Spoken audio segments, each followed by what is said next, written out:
Hello firewood fanatics, it's Mike with K&L Firewood, and if you watched my video last week, you heard me say that this week is going to be a big week for me. I am on the road. We're going to go to another wood yard, just like I had mentioned a few videos ago. I'd like to go visit some of you guys, and I'm heading to my first wood yard. We'll catch up when we get there. Well, I made it to someone else's wood yard. Look familiar? All right, so we're back like promised, and now we're at Tony's house. Say hi, Tony. Hello. We have been messing around all day today, doing some things that you'll see on a later video. But right now, we're in his garage, and we are going to do a sharpening video. We dolled up our saws a little bit earlier today, so we're going to take a closer look at how Tony sharpens his saws. Steel, the manufacturer sells a file that is 13/64. Is that what they say, or yeah? Yes, 13/64. Whereas the Oregon chain calls for 7/32. Gotcha. But we're just using a 7/32 bit, Right. just because it's convenient. And it's only, we're talking... Not that it's convenient. That's what they call for this Oregon chain. But And we're using the 7/32 on a steel chain because of convenience. We're not going to go That out is and buy correct. a 13/64. I don't know if you can find one. Yeah, that's not happening. That could be tightened up just a bit more. This one is, like I say, it's on the end. Very last sharpening. We don't have much left there, do we? The 2-in-1 by Steel works really good, but I found that doing the Dremel way works better for me. Everyone starts off with file, standard file, and when you're not proficient at it, you use the guide with it.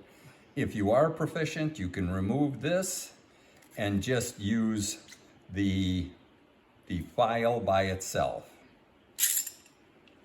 And it takes a while to get used to how to file by hand and get it good.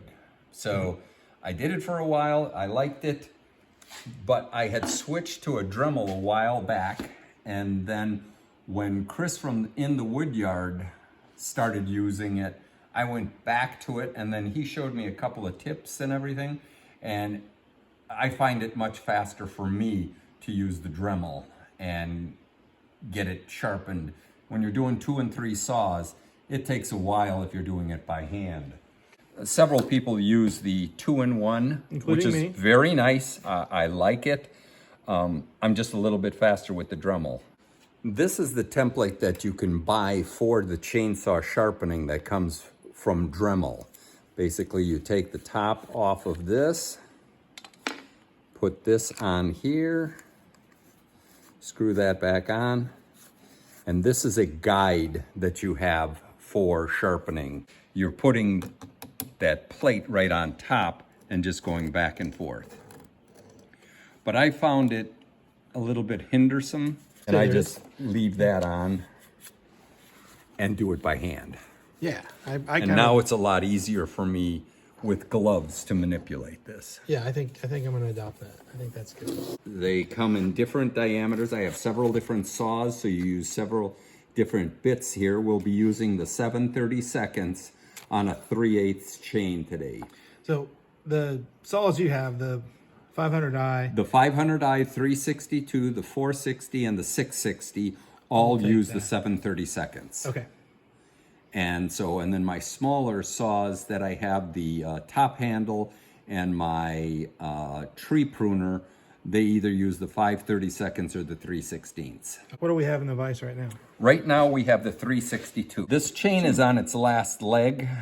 We used it to cut some stumps, so I'm just using an old chain. It may have one more sharpening in it, and then it probably will go to the chain graveyard, you know. It has lived a good life. It has lived a good life, given me a lot of uses. You can use a vise, you can use a stump vise. I use this rig right here, and it works out really good for me. Just like anything, we're gonna start with one tooth here. Several people start at one side and go this way and this way. I just find it more comfortable myself to do the whole saw on one side and then switch to the other. That's just personal preference for myself. A nice solid point, I bring it in,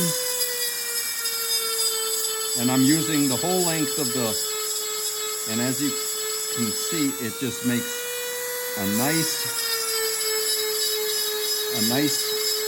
curl on that piece of wood, or on that metal. And that's cat claw sharp right there.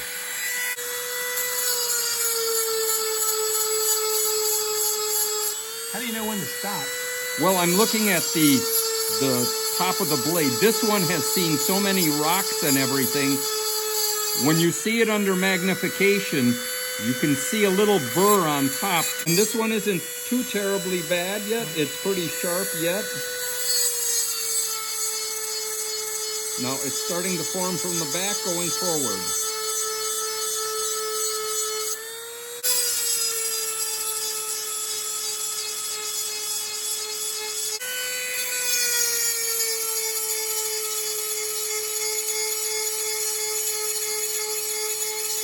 You can really tell, well, in real life you can. That tooth there, you can really see the curl he was talking about.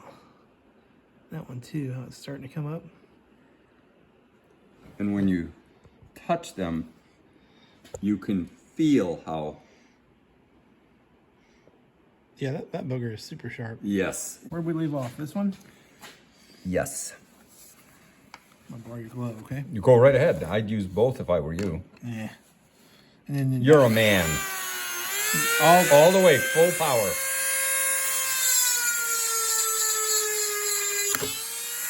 You'll get that at first. You got to get used to it. I feel like I'm burning the whole tooth off. Nope.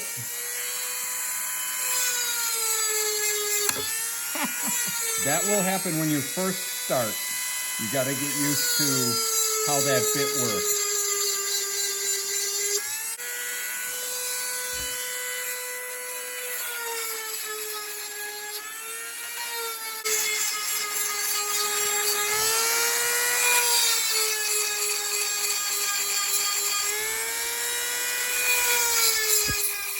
You're becoming a pro.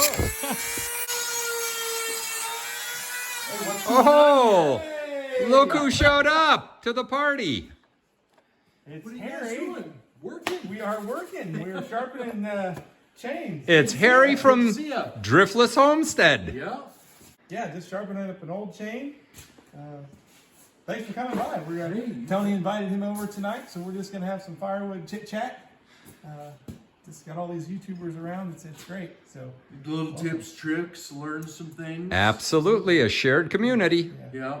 Yeah. It's amazing, you know, when you get to just having a conversation with somebody, how many little things. So it's like, oh, you're doing this, or, you know, questions that you'd ask, but when you're on a video, it's like, it's hard. Oh, I got to type all this out. And, you know, really, you know, the whole response thing isn't an in-depth thing a lot of times, you know, so picking up the phone or stopping by and seeing somebody is really a big difference. oh yeah, but I love the firewood community part of it. I mean, I don't know how many tips and tricks I picked up just by watching some of you senior guys that have done this for a lot longer than I have. Yeah. It's awesome. There's nothing like getting out there and doing it. No, you know, yeah. you got That's a it. Get your wood hands dirty. boiler and, Yeah. you know, how many cords of wood are you going through with yours? Oh, probably the heating for ourselves, we're probably doing anywhere between 7 and 10. All right, so I'm back from Tony's. We had to cut the video kind of abruptly there. The Driftless Homestead came in and we started chit-chatting about anything and everything. We kind of stopped the saw sharpening altogether, and we just started talking, like I say, about everything. The regions that we live in, the difference in the winters mainly, how we cut firewood, where we get firewood, how we dry firewood, how we measure firewood, how we sell firewood. We mentioned several other YouTube channels and what we liked about what they were doing, how we bundle firewood, our roadside stands. I mean, everything about firewood, we talked about it. It was very interesting to be there in person. I'm not sure how interesting it would be for a YouTube video. If it's something you guys want to watch, I will certainly edit out some of the dead air and try and post it as a subsequent, maybe a part 2 video, if that's something you want to sit through and listen. But it was probably 45 minutes long. So if that's something you want, let me know. I definitely wanted to say thank you to Tony for having me up there and his family. They were very hospitable. I had a ball. I had an absolute ball. I didn't have the camera running the entire time. That wasn't the purpose. The purpose wasn't to go up there and to videotape a day in the life of Tony. It was to go up there and meet him in person and get to know him and just hang out. And that's what we did most of the time. So I wanted to say thank you, especially to Tony and to Harry for coming by. If you haven't visited the Driftless Homestead, I would encourage you to do that. Go over and visit his channel. Give him a like and a subscribe. He's got a couple different properties that he cuts wood on. Very interesting guy. Both guys have been doing this a lot longer than I have. A lot to learn from both of those guys. But thank you, Tony, for having me up there. I appreciate it so much. Thank you, Harry, for coming by. We did visit one other wood yard while we were up there. I appreciate you guys coming by. I appreciate you guys watching K&L Firewood. It means a lot to me. Hit that like button. Hit the subscribe button. Leave me a comment. I try to reply to everybody. Tell a friend.